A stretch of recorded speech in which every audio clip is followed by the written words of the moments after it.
Good afternoon, good morning, and good evening to all of our loyal listeners to the DQ cast. It's another week, and we have another episode. Slightly different this time. Really excited to have our friend, and I feel like, Yang, I can call you resident rotation now because this is your second time joining us for the podcast. Really excited to have you back on, Yang. How you doing? Thank you so much. Thank you for having me back. It was a lot of fun last time, and I am now a friend of the podcast, so it's always good to be amongst friends. It's official. And unlike last time, I'm the only one now not wearing a vest. I feel like you guys always bring your very flashy, dapper vest game for these things, and I forgot to put it on. It's just a thing, man. If you know, you know. Yep. The Midtown uniform, you know. Yeah, it's like you can only wear white in between Memorial Day and Labor Day, and then every other day of the year you must wear a vest. Yes. I mean, vests are still good for indoors. I feel like AC. I think vests is really like a year-round thing. Just depends on where you do it. Most people don't know like the real nature of why a vest is like the Midtown uniform, and that is most trading floors are really hot by nature because of all the computing power that's there. So if you go to a trading floor on Wall Street, they always keep the AC up really high year round because they need to keep the computers from melting down. Yep. So if you go to the trading floor, it's just cold.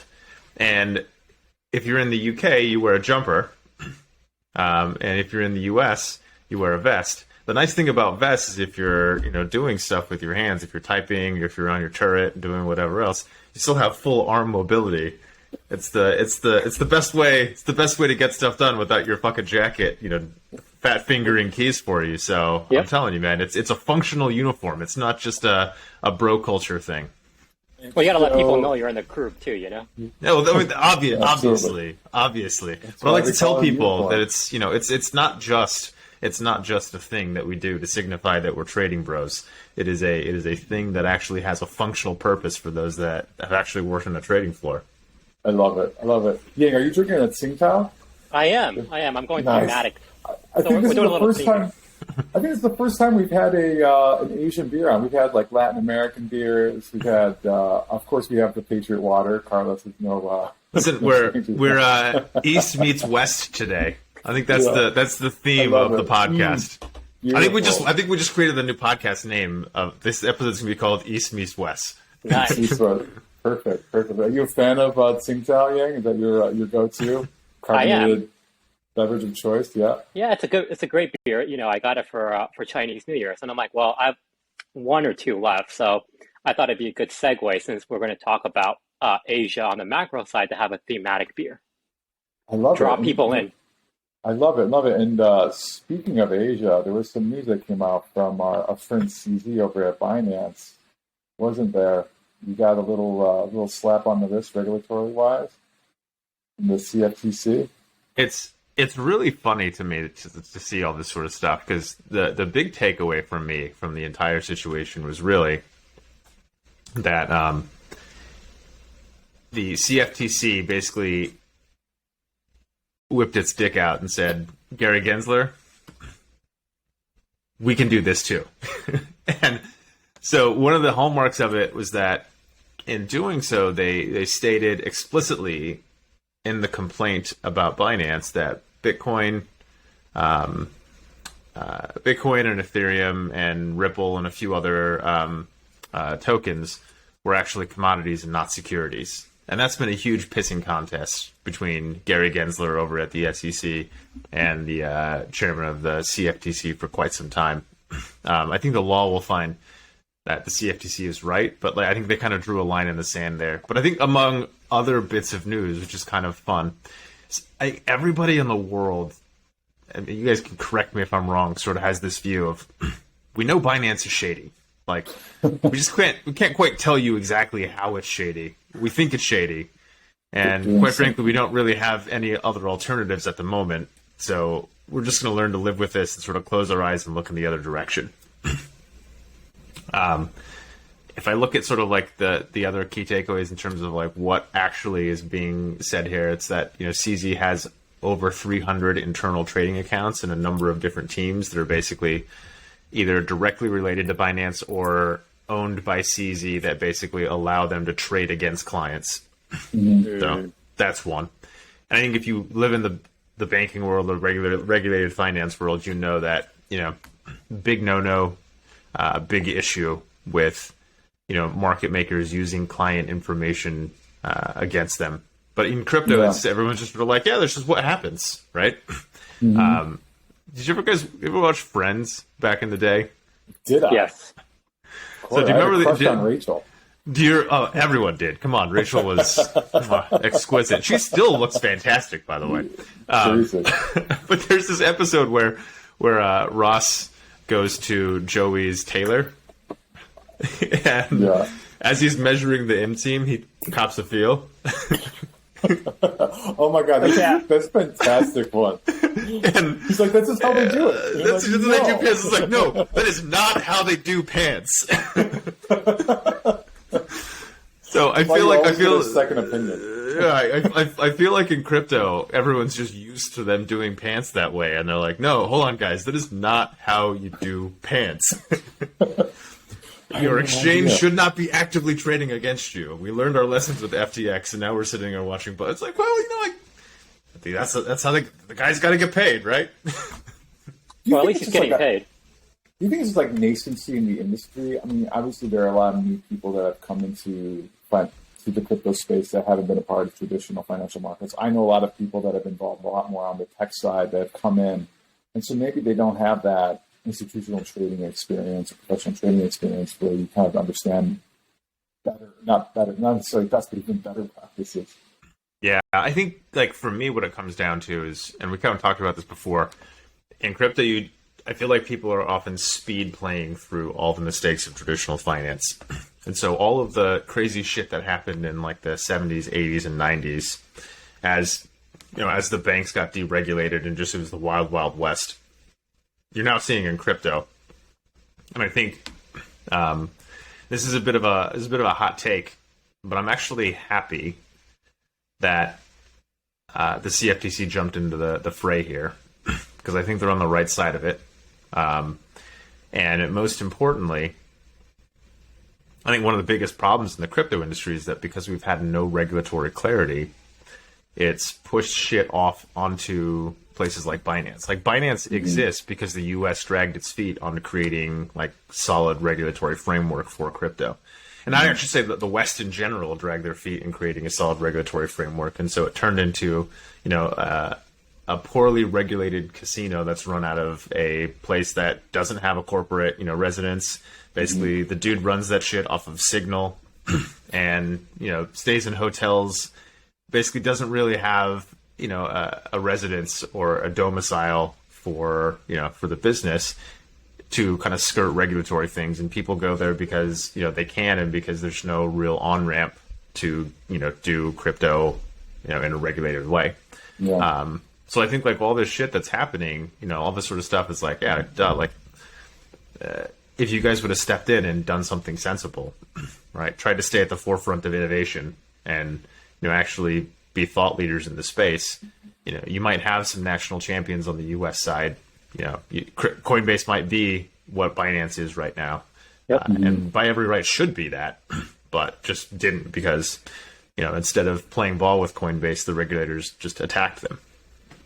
Yeah, I know I shared it, Carlos. There was an article that was in the opinion section earlier this week in the Wall Street Journal, just talking about how regulators are choking crypto. I was really glad to see someone that had, I didn't even know the author, but she had some regulatory background, just talking about how all this stuff is playing out and how it could be very detrimental to the industry. Yeah. Since you start seeing some news come out about that in major publications. Yeah. I think for whatever people believe about crypto, the reality is that this idea that it's going to replace the dollar, or that like China is going to use it to de-dollarize with the Saudis, Russia, it's all bullshit, right? At the end of the day, reserve currencies don't stop being reserve currencies unless there's some sort of military action. Yep. Right? Like the British didn't just like, you know what, we're tired of being the reserve currency. We hate, owning the money printer to the world. We'll just let the U.S. have a turn, right? That got pried out of their cold, dead hands post World War II. Yep. And I don't think that this is like a narrative that's really going to take shape. So if everyone's looking for an alternative to the U.S. regulatory framework, I think you're going to find that crypto is going to become a ghost land. The real path forward, like if you really care about crypto, if you really think crypto is going to become this, multi-trillion-dollar, asset class, the real pathway forward is sensible regulation by Western governments, and particularly the U.S. It needs to get folded into regulatory frameworks, not exist outside of it. So, to me, that's kind of the big thing that I'm looking forward to seeing, and I think that. Unfortunately, it's either going to happen in the courts. So that's why I think like the SEC and the CFTC, taking regulatory action. Although I think the SEC will lose its case, I think the CFTC will probably win its case. But either way, both of those outcomes are going to give us legal precedent that will give us more clarity. And then most importantly, I think we're kind of waiting for, some posturing from politicians to, come forward. I mean, I think in the general backdrop of people posturing for 2024, one of the hot button issues that's coming out, is that of sort of like, how does crypto fit within a regulatory landscape? And unfortunately or fortunately, depending on how you look at it, it looks like it's becoming a slightly political issue this time around. Yeah, it seems like there's a lot more hot and heavy people coming out swinging a lot more, and there seems to be a lot more justified, like regulators have overextended in some of their judicial overreach. There's been a lot of judicial overreach, so I think there's a strong case for a lot of these firms, especially Coinbase, the ones that, we talked about this before, but money to actually fight these things, right? Like they're going after firms that have balance sheets to take it to court. Yeah, I think it's also important, right, to have the exchange framework is very sacred in this country. So if you think about the CME, the CBLT, ICE, having a proper exchange regulated mechanism, right? It doesn't matter what you trade, right? If you trade corn, you trade crypto, you trade stocks, right? There has to be some honest policies, and financial security at the exchange. Yeah. And quite frankly, I trust the CFTC to do that a whole hell of a lot more than I do the SEC. Because the only asset class where the exchange framework is fully owned by the SEC is equities, and I think that equities is fundamentally broken and rigged in favor of high frequency traders versus actual investors, not just retail investors. I mean, like any actual investor is basically paying a tax to a high frequency trading firm in equities. Yep. Yeah, so, it's hard to justify the liquidity, right? Like there's got to be like 100+ market makers. Yeah. Well, boys, I want to talk a little bit more about macro, kind of moving over to some of our higher level things. And we can touch, obviously, banking in general has been a very hot topic. And we can talk a little bit more about just contagion overall in that space. It feels like things have been cooling down a little bit. I know there's still some back and forth on the Credit Suisse UBS integration. Don't you guys want to chat about that first?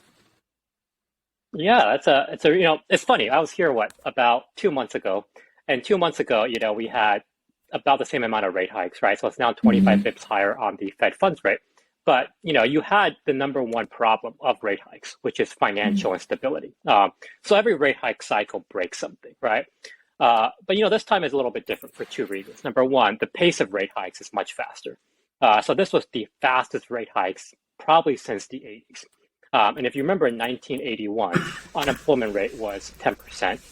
And there was people holding signs asking, Volcker and the Fed to get people their jobs back. Luckily, this is not happening this time around. But you are seeing what happens in a leveraged financial system. The leveraged financial system is banks. So you've seen some poorly managed banks. And, let's not mince words. Silicon Valley Bank was as poorly managed as they come. No other bank I can think of has 60-something% of, their assets in securities. Number two, if you look at their growth rate, they've probably quadrupled in size in a 5-year period. They took in a lot of money during COVID, which all banks did. But, you're not supposed to invest that in, 30-year mortgage backs right away. You're supposed to kind of, do a little bit of time, be reasonable, maybe buy some like shorter dated securities as a balance. But no, they just, they were managing towards net interest margin, and, they blew up. Yang, for context, like, this is what you do for a living. That's what you did for a living as well. Like, that's correct. I advise a lot of regional banks. If you could give color in terms of, because like when people say, oh, Silicon Valley Bank was like poorly managed, like I think a lot of people say that because it's trendy or they don't really know what the fuck they're talking about, and they'll be like, oh, they fell victim to the classic thing of having short-term deposits and invest. Well, that's kind of what you're fucking supposed to do. But yes, it's more nuanced than that, and so I think like you can give a little color in terms of like what you would see like a reasonable regional bank do, and exactly like why, from like a professional perspective, why Silicon Valley was so fucked. Yeah, so let's think about the banking model, right? The banking model is inherently unstable. If women that rent themselves by the night is the oldest profession in the world, banking is the second oldest profession in the world. Lending money, trying to get more tomorrow, has been around since the beginning of time. So it's a very unstable business, and if you think about why some banks have such long names, well, it's because every 10 to 15 years, something like this happens and they fold. And they do that because, you put your money into a checking account or a savings account, and then the bank lends it, right? But you can pull out your money tomorrow. The bank can't go to like your mortgage and go, hey, I gave you a 30-year mortgage, but JK, I actually need that money today. It doesn't work that way. So because of that, over time, every single government has a backstop for the bank. So we have the FDIC, we have the Federal Reserve as the two main backstops. There's also a system called the Federal Home Loan Bank System, which is solely designed to backstop real estate lending. And then there is, Fannie and Freddie, which are designed to liquefy banks by buying their real estate loans and then securitizing and selling bonds. So there's been a whole ecosystem built up over, really since the Great Depression, for this country and our banking system. So if you think about a normal bank, there's small banks and there's large banks. Large banks are commonly referred to as money center or mega banks. They're really commercial banks. They bank corporations. They bank, people like Carlos, right? Large investment firms. They bank, large organizations. They bank the government. Most of them are primary dealers of government bonds. And then there's small banks. And the small banks are local banks. They're really savings and loans. They're designed to promote real estate activity. So if you think about a typical bank, most typical banks have, probably 15 to 20% of their assets in securities. The rest is in a loan book. That's really designed for, because, you can't run away with your house, right? Like if you don't pay your mortgage, then, the bank comes in, you put 20% down, so that's gone. And, they sell your house and they ruin your credit, and, you're not going to buy a house for like 8 years or if ever. But if you put all your money in bonds, you could have a problem. You have an accounting problem, right? Because bonds have to be marked every day. So there's a couple ways around that. You can put them into a held for maturity, or the Fed had actually an accounting rule introduced, I believe 2015, called the ALCI filter. And it's to filter unrealized gains and losses of a bank's bonds from the capital requirement. The real goal of the policymaker and a bank is to support credit creation. So the government wants the bank to make loans to credit-worthy people to buy a house, to start a business, so forth. That's part of the economic development plan, right? That's what the government is, the goal of the government, and that's what they want to backstop. So the first and foremost, the government will not tolerate zombie banks. If you want to know why Japan in 1989 never really recovered, it's because they tried to hide the problems at the banks, right? Remember, there's a massive real estate bubble in the 80s in Japan. Every single corporation got into the real estate business. And at one point, the Imperial Palace was worth more than the state of California in real estate. If you were to pick which one of the two you would want to own, I don't think you will find a single person that goes, man, I really want to own the Imperial Palace. Like I would, right? But in 1989, it's pretty cool. It is pretty cool. But I think I'll take all the land in California. Yeah. if I want to stay wealthy, right? Yeah. So I think that's an important point about Yang. Circling back, so banks were able to hold these assets without marking to market, right? Correct. Is that kind of what you mean, like this bank regulation? Yep. And that was in order to help them so that they're not constantly having to manage their assets to their liabilities given fluctuations in the market, right? Because otherwise they would hamper their ability to extend credit. Is that yes and no. So the bank is supposed to manage the assets and the liability. It's called, there's a committee at every bank. It's called ALCO, Asset Liability Committee. They're supposed to manage assets and liabilities at the bank level. Obviously, Silicon Valley Bank did not do that. It was just bad, right? So the problem is loans do not mark to market unless there is an impairment in the loan. So, for example, if I made a loan to Carlos as a bank and Carlos keeps paying his loan, it doesn't matter that Carlos is paying 5% if interest rates went from 2 to 3. Okay, Carlos is a performing loan. The only time I would mark down the loan is if Carlos stopped paying me. And I try to restructure with Carlos, and Carlos told me, to go pound sand, so I have to take legal action. However, bonds mark every day, right? So there's an accounting asymmetry of owning bonds relative to loans. So this is really supposed to help the bank manage it at a holistic level, at an economic level, without taking into account accounting considerations. And if you move it into the hold to maturity, I've always kind of thought of this like, let's say you're a really shitty trader and you buy some like meme coin. So you bought like Dogecoin at the highs or some shit like that. Elon Musk made a tweet and you're like, yes, I want to make some money on this. And then the next thing you know, it goes down like 80%. You're like, guys, I don't care. This was a long-term investment. Yeah. I really fucking believe in Dogecoin. Yeah, but we got to make an important distinction here about today versus 2008 and Japan and banking crisis, right? There's a difference. Like this accounting filter does not apply if the loan or the asset is impaired.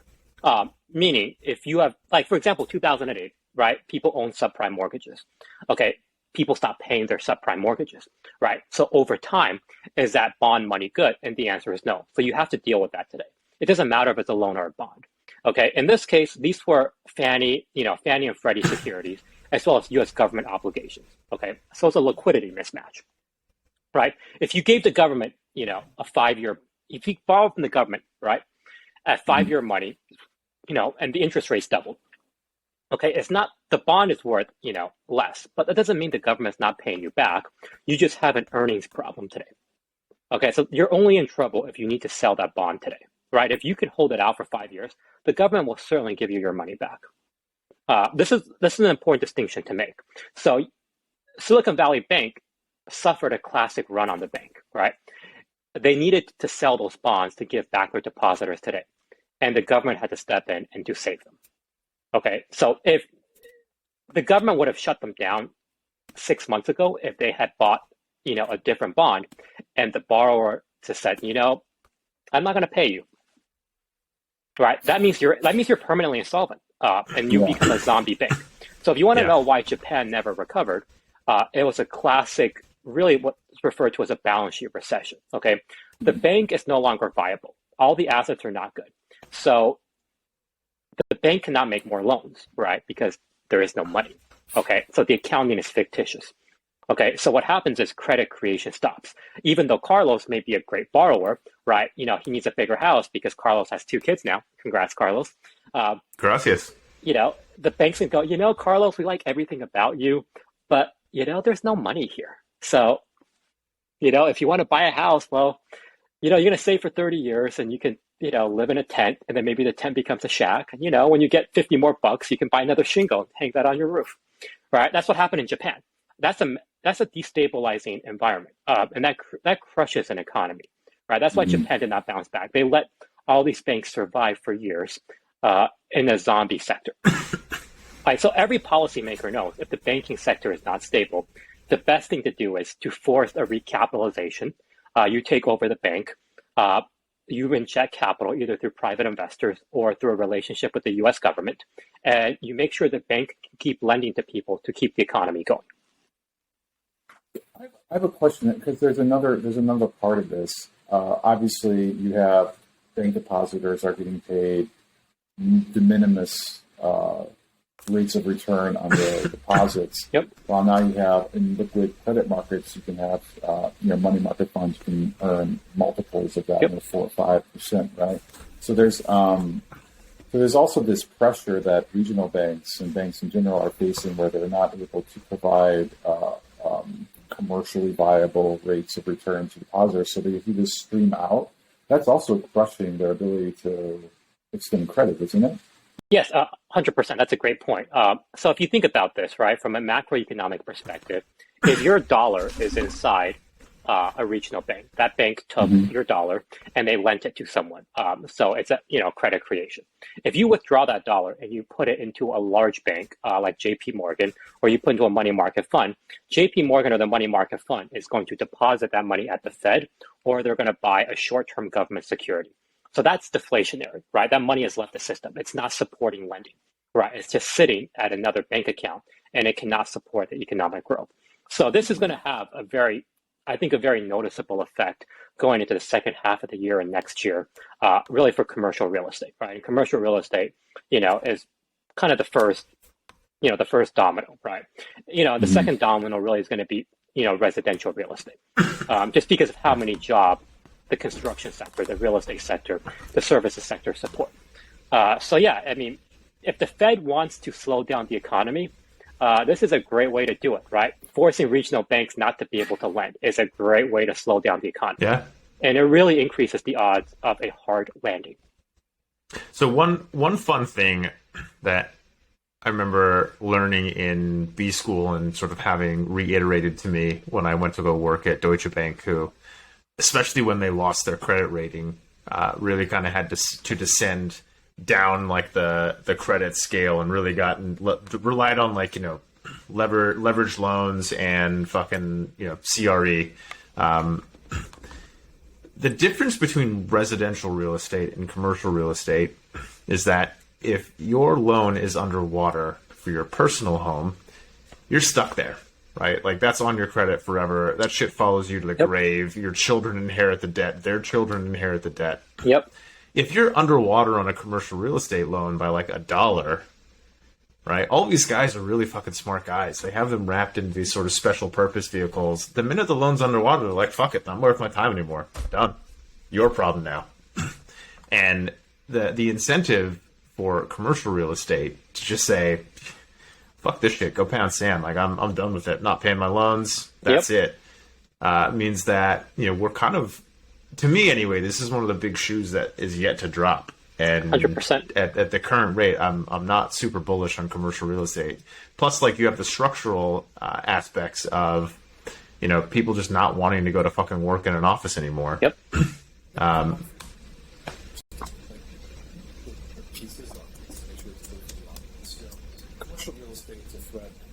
Residential, regional banks, big lenders to commercial real estate.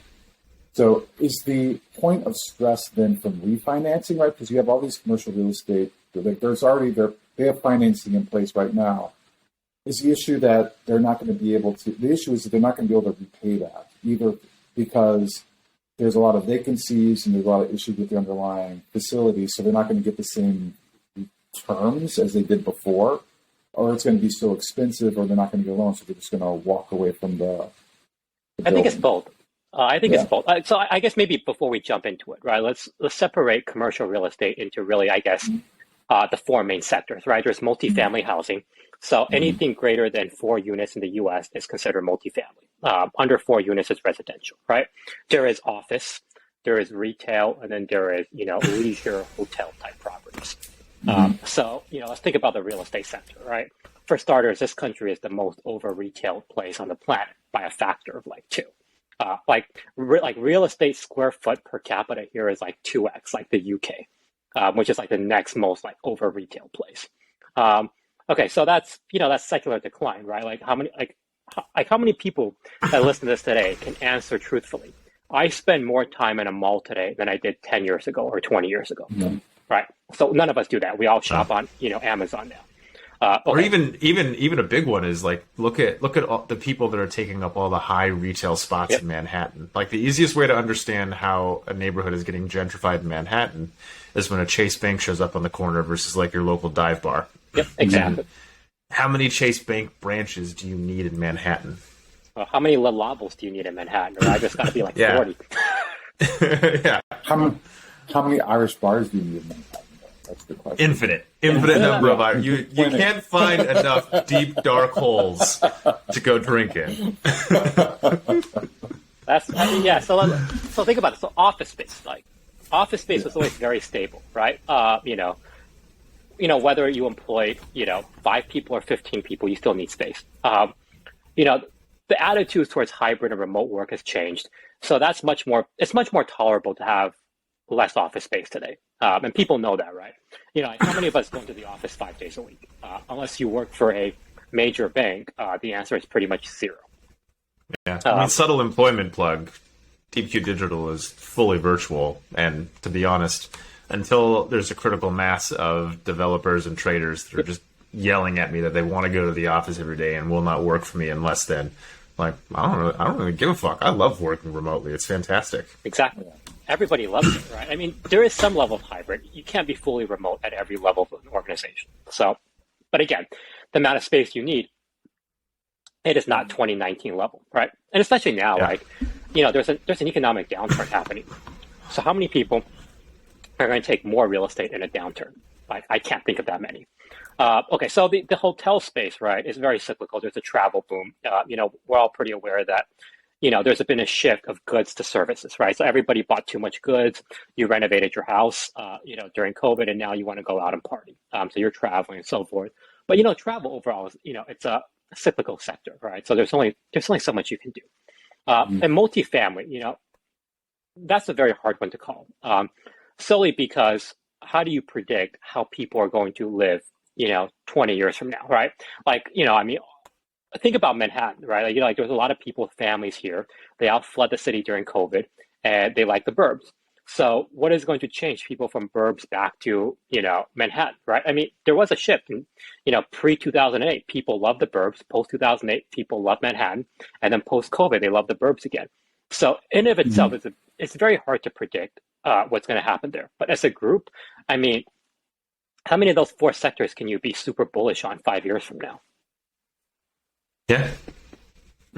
And one thing to note, though, the regional banks, when you think of office space, regional banks aren't the ones funding fucking like those skyscrapers at Hudson Yards. Yep. That typically gets like a bank like Deutsche Bank is going to sit on that for like 30 days while they securitize that and sell that out to bondholders. So when we're talking like commercial real estate, I'm more thinking about like the mini skyscraper in Des Moines, Iowa that's underwritten by First National Bank of Omaha or some shit like that, right? Like that's really like the pain. Yeah.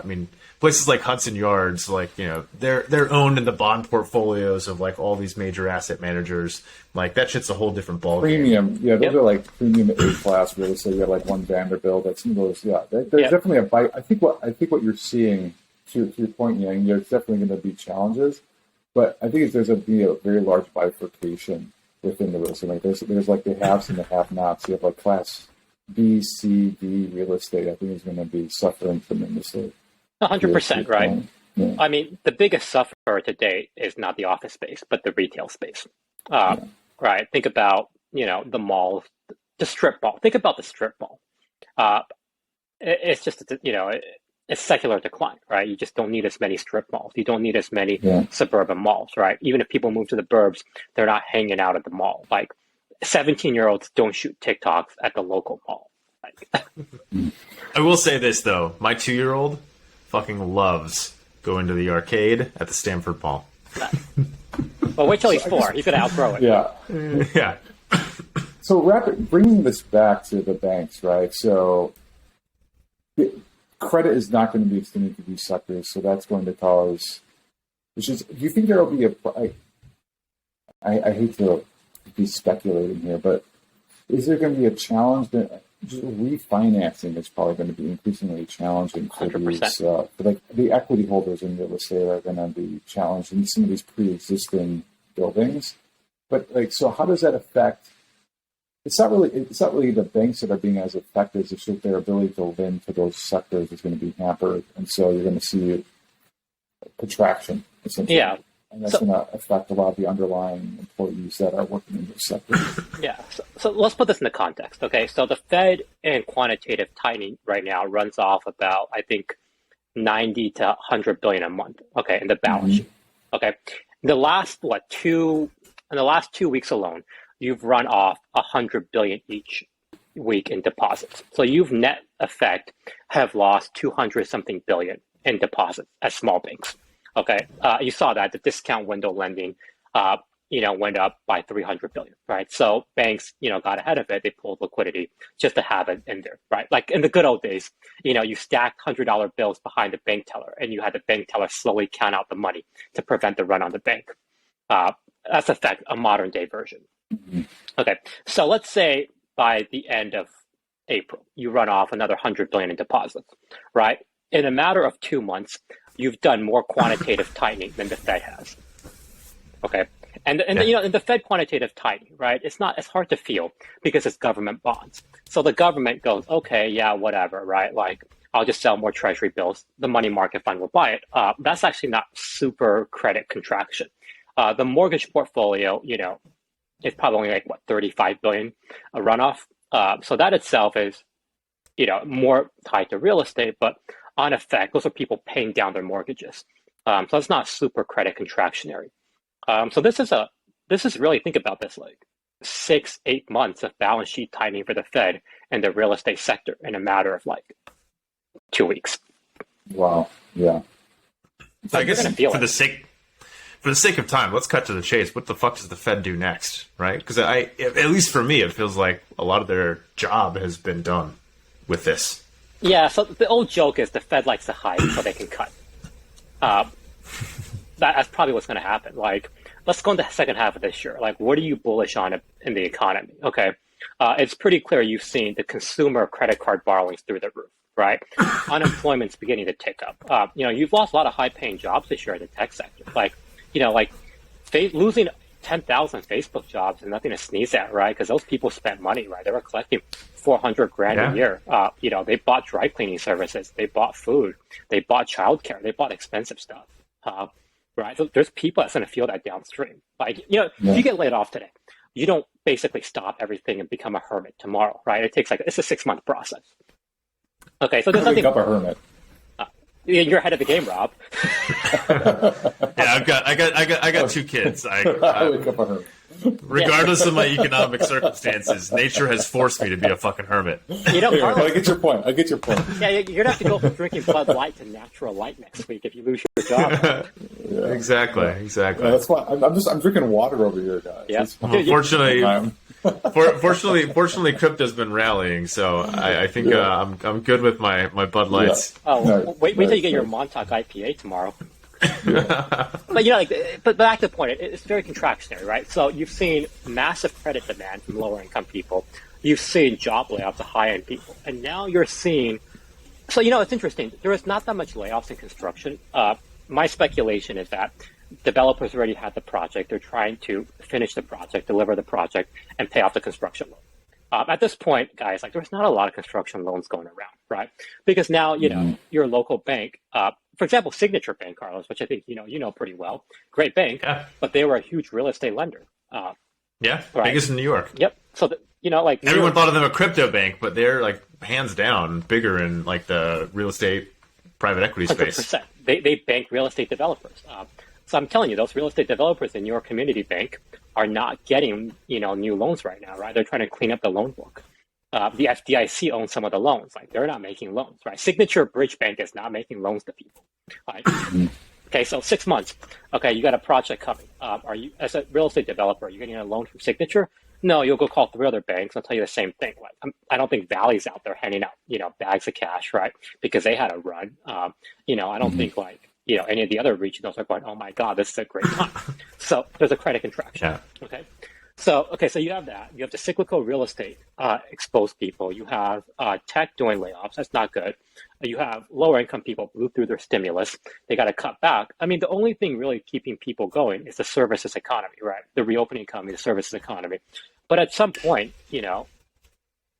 like, what are you going to do, right? You're going to start cutting your budget. If your wages do not outpace inflation, you have to cut your budget. All right. You can borrow only for so long. At 20%, mind you, on a consumer credit card. I mean, so very reasonable rates. But the people that borrow that don't think about that, right? That's why, like, nor do they pay it back. That's why they fucking have a 20% interest rate on it. It's just so, like, I mean, there's a permanent group of people that just have no sense of, personal finances, and they borrow ridiculous rates to do stupid things. It's sad, but like, yeah. So what do you think is going to be one more 25 basis point hike and then pause? I don't think the Fed can hike at this point. I mean, that's just my opinion. I think they're done. I think it was a mistake to hike here. I think they should have paused to see the ramifications. But I think overall it's a very difficult spot. And let's go over to Europe real quick, right? Credit Suisse being nationalized effectively by, a shotgun merger to UBS, it's not positive. They were a huge lender, right, globally. That's not great for the bond market. They wiped out, the additional tier 1 cocoa bonds, just by reading a civil law out loud, right? Like, I'm telling you, and by the way, like, those bondholders was it was like PIMCO and Vesco. Yep. We're not talking like ultra high. We're talking about like asset managers getting paid a fraction of a basis point to fucking fund, pensioners in California and Ontario and Texas. Right? Like, that's legit. That's a straight up, like, I'm not going to call it thievery, but like, effectively it's thievery from retirement funds. Yeah, and let's not forget, like, it's going to be extremely difficult to sell another additional tier 1 capital bond ever because of what just happened. So now it's going to be more expensive to fund global banks. Global banks are the bond market, right? Global banks, do the bridge loans, right? And they securitize those. So I can't see how Credit Suisse being nationalized here is, credit expansion positive. Mm-hmm. No, I mean, it's the same thing that we saw roughly with like regional banks, because on the podcast a few weeks ago we were talking about how the knock-on effect of the regulator basically wiping out Signature overnight is effectively like who now wants to own a regional bank stock on a Friday, knowing that by Monday they could wake up to zero in their portfolio. And it's the same thing with like if I'm a large pension fund, how the fuck am I, like, with a straight face going to look at my investment committee and say, you know what? I think we definitely want to own these cocoa bonds of, European banks. Yeah, it was stupid, right? You picked up, 50 basis points and you got steamrolled. Like, no one's buying this again. Like, how many PMs are going to be like, oh, man, what if, instead of 50, maybe the right number was 60 basis points? Like, yeah, that's the right number. Like, yeah. And I think, like, the Swiss National Bank basically said, I'm willing to fuck over the world's pensioners to save my local pensioners. This is really what it comes down to, right? Like, they just wanted to save the local guys who own, Credit Suisse in their, their portfolios, because a lot of pensioners own that shit.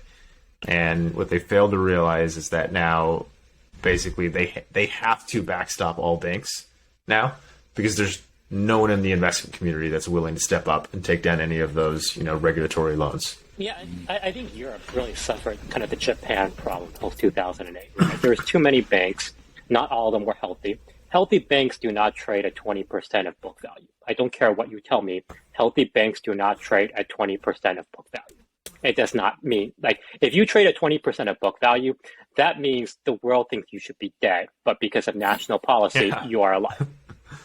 And not only that, like, just like for those out there, like, when we say 20% of book value is the accounting term for like the actual value of the assets that you have, right? Meaning, like, if I take a building and sell your, like, for Deutsche Bank, let's say, if I sell your Nazi art collection and your gold and your real estate, and that's the value of all of the physical assets and shit that you have on your book.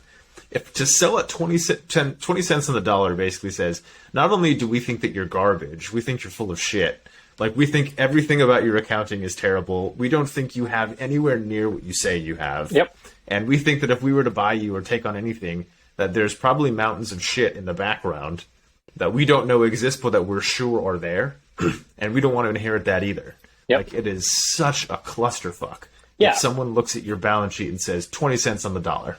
That's basically effectively saying, I can't buy a stock for zero, but I'll pay you a cent. All right. But by comparison, guys, okay, we all know Citibank has this problem. Citibank trades at pretty close to book value.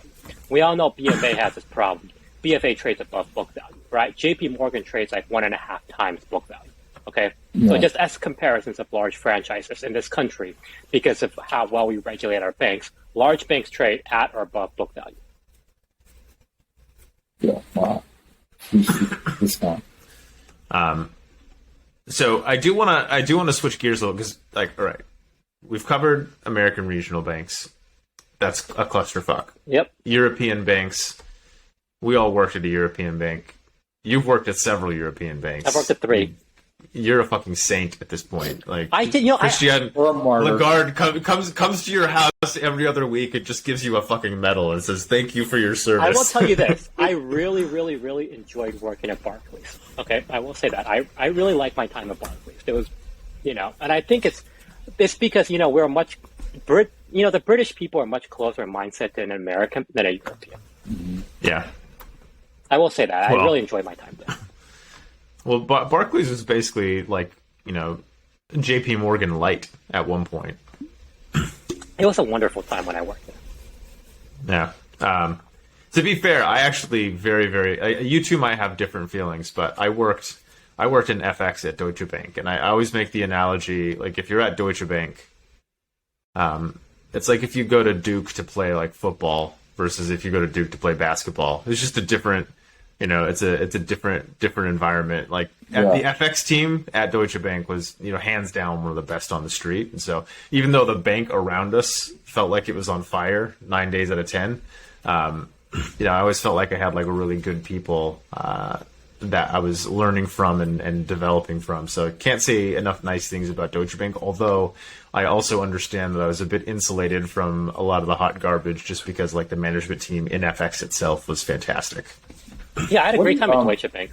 I had a very positive experience there. I really liked the people as well. To your point, I think it was extremely high quality people in the businesses they cared about.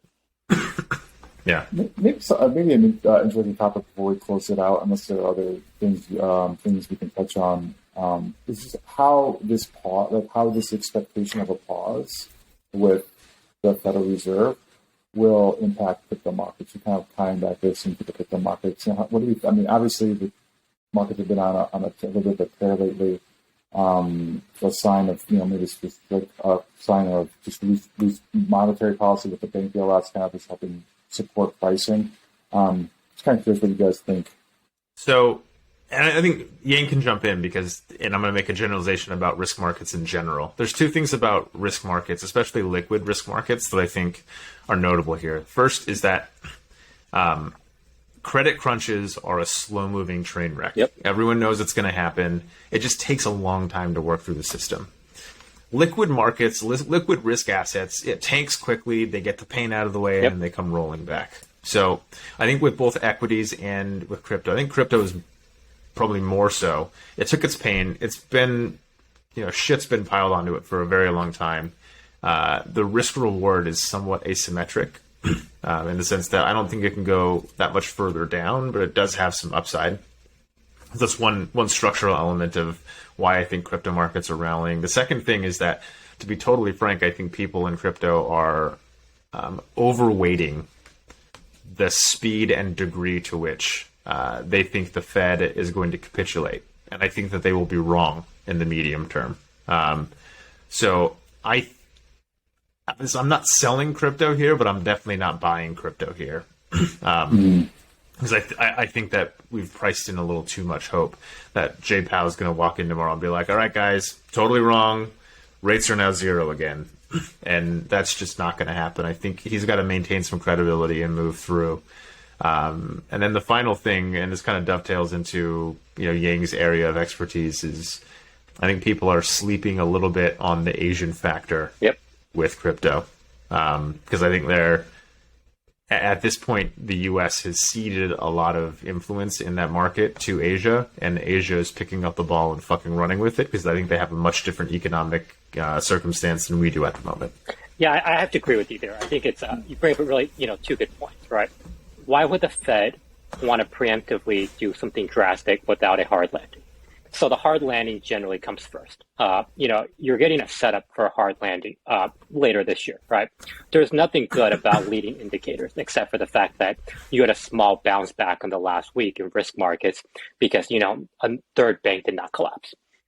So let's contrast that with Asia, right? So let's go back. Let's start with China. Let's go back to our, beginning. East meets West. Yeah, so let's look at what happened in China, right? You've had probably a decade-plus high in services PMI this week, right? Chinese services PMI printed close to 60. Last time that happened was like 2010. So the full reopening is happening there, right? The domestic reopening is very strong. International rebound, tourism is just rebounding. That's going to continue.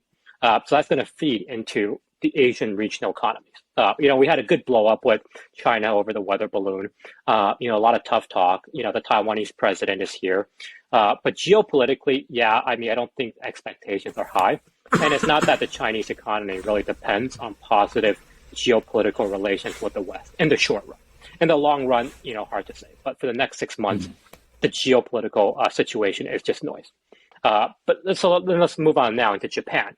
So I think last time we talked, the biggest fear of the Japanese central bank of raising rates was financial instability. So we had financial instability in both the US and Europe. So you're going to see a much more cautious BOJ here. And the BOJ really is banking on two things. Number one is inflation is beginning to cool, right? Oil now trades $75 a barrel versus 120 something at the peak 9 months ago. So, your biggest energy import has gone down in price. It seems inflation has peaked in the US. Headline inflation in Europe is peaked, core inflation is not. Maybe Europe kind of peaks soon. And then, you have some kind of reprieve on the importation of inflation into Japan, which means that the cross-currency basis will tighten because of future interest rate expectations, and the BOJ can relax a bit without having to do too much and destabilize the financial sector. And you have to remember, Japan is much more financialized as a, relative to the real economy than the other major economies.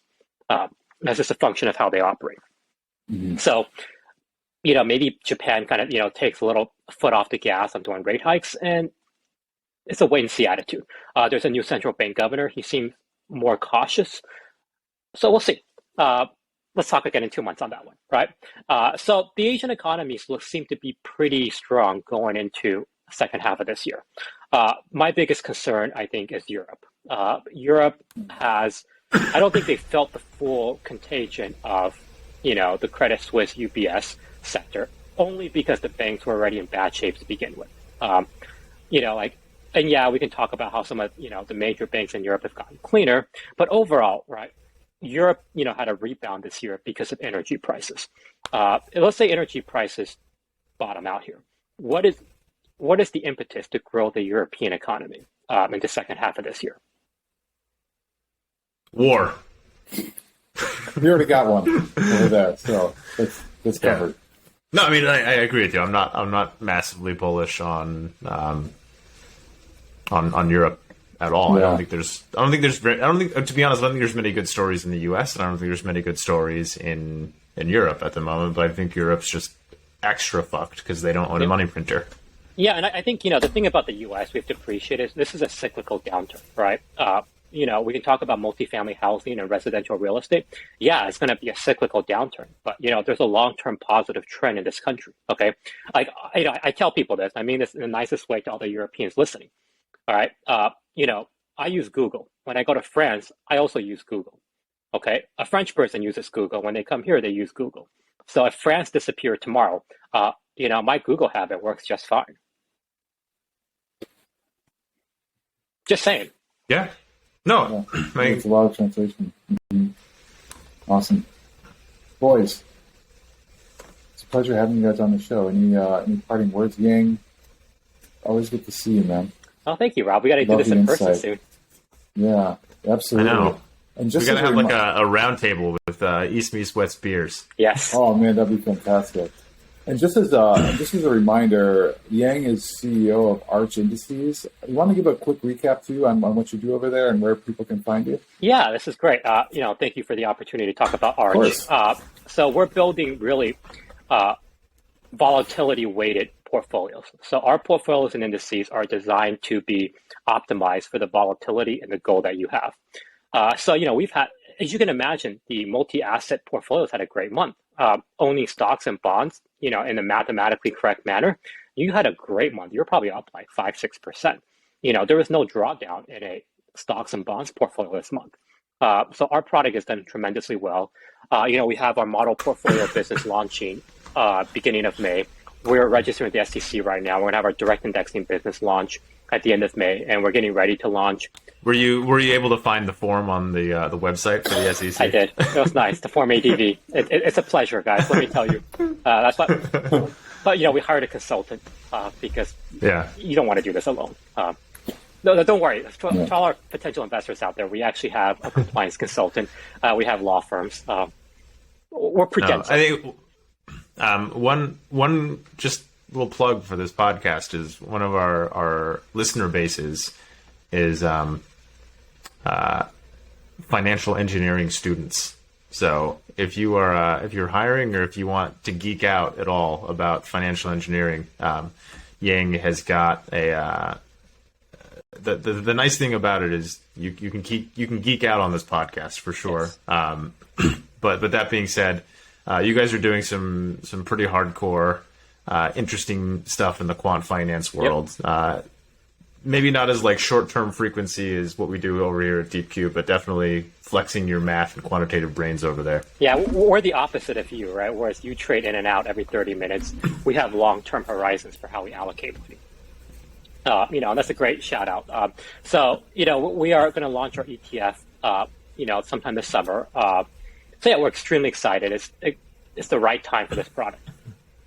Yeah, I think that what you say is actually kind of an interesting thing, and I have a very firm conviction about the future of finance, which is if you want to succeed in finance, you need to be on one end of the spectrum. You can either be fantastic at short-term trading and numerical analysis, and that's kind of where the DeepQ Digitals of the world live, and you make your money on flow and volume, or you get really into the weeds and you own the sort of esoteric and the complex, and you embrace that.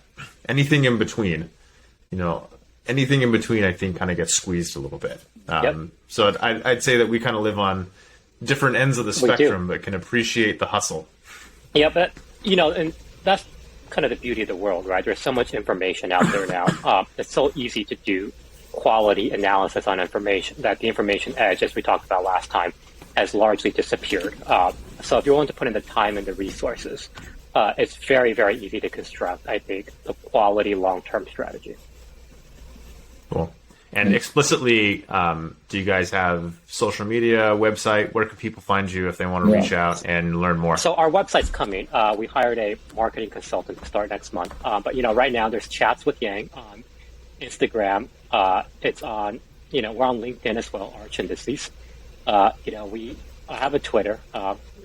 Thank you for the repost, by the way, Carlos. That was really, really awesome. There you go. But please engage with us. We'd love to hear from you. You'll see us in the market in the very near future. And we'll post links to Yang's socials in the show notes if you are watching when this is done. Much appreciated. Thank you very much, Carlos and Yang. Great seeing you all. Awesome. All right. Cheers, boys. Take care. Take care, gentlemen. See ya. Bye. Bye.